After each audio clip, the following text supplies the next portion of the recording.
Brought to you by Biz Analyst by Khata Book.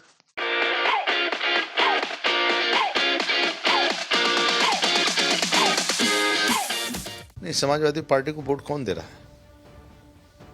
अब कौन लोग वोट दे रहे हैं और किस आधार पर वोट देंगे?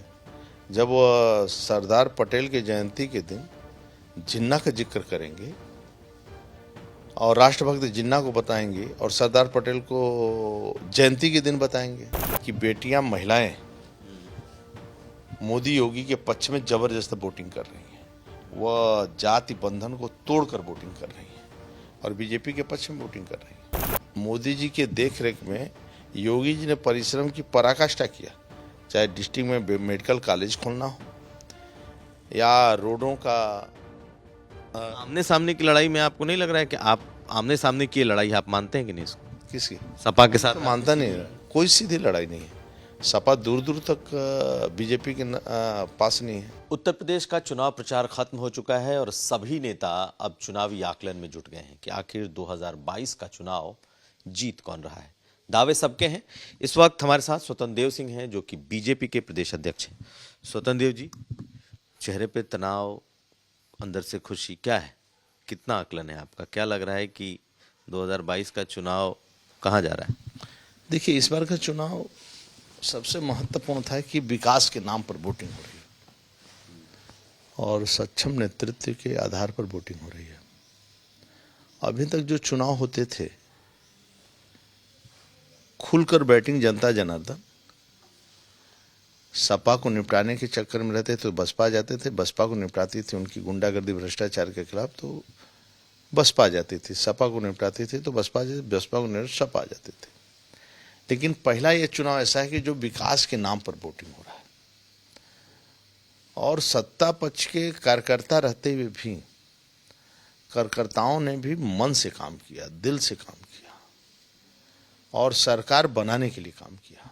वोटिंग का तो परसेंटेज कम हो गया है, तो लोग कहा जा रहा है कि भाई आप लोगों के कार्यकर्ताओं की नाराजगी है, कुछ सर्टेन सेक्शन जो आपका वोटर नहीं निकला है। देखिए, कम नहीं हुआ है, पिछले के तुलना में कहीं 1% है, ऐसा मतलब कुल मिलाकर। लेकिन एक अच्छा वातावरण में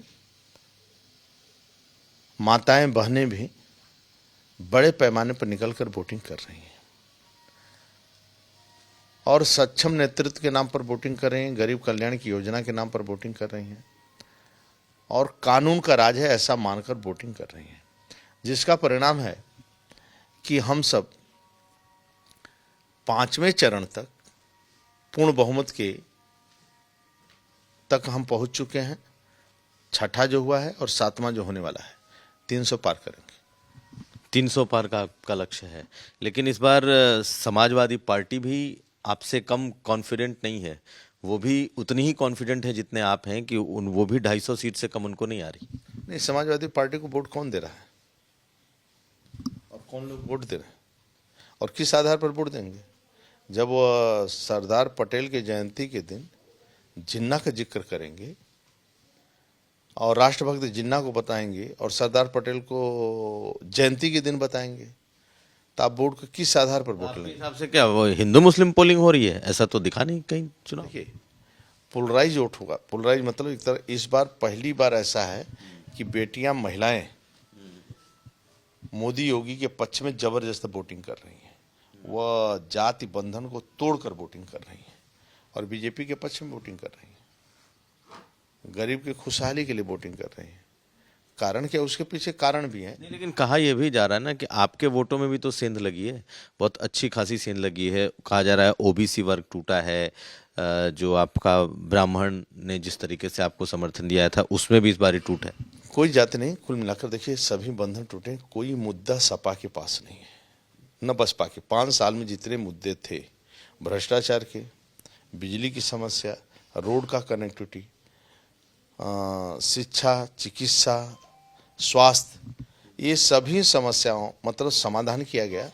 और एक तरह कहा जाए कि मोदी जी के देखरेख में योगी जी ने परिश्रम की पराकाष्ठा किया, चाहे डिस्ट्रिक्ट में मेडिकल कॉलेज खोलना हो या रोडों का आमने सामने की लड़ाई में आपको नहीं लग रहा है कि आप आमने सामने की लड़ाई आप मानते हैं कि नहीं इसको? किसकी सपा के साथ तो मानता नहीं है। कोई सीधी लड़ाई नहीं है। सपा दूर दूर तक बीजेपी के पास नहीं है, लड़ाई ही नहीं है। और किस वोट बैंक के आधार पर लड़ेगा? वोट बैंक क्या है? कोई वोट बैंक ही नहीं है।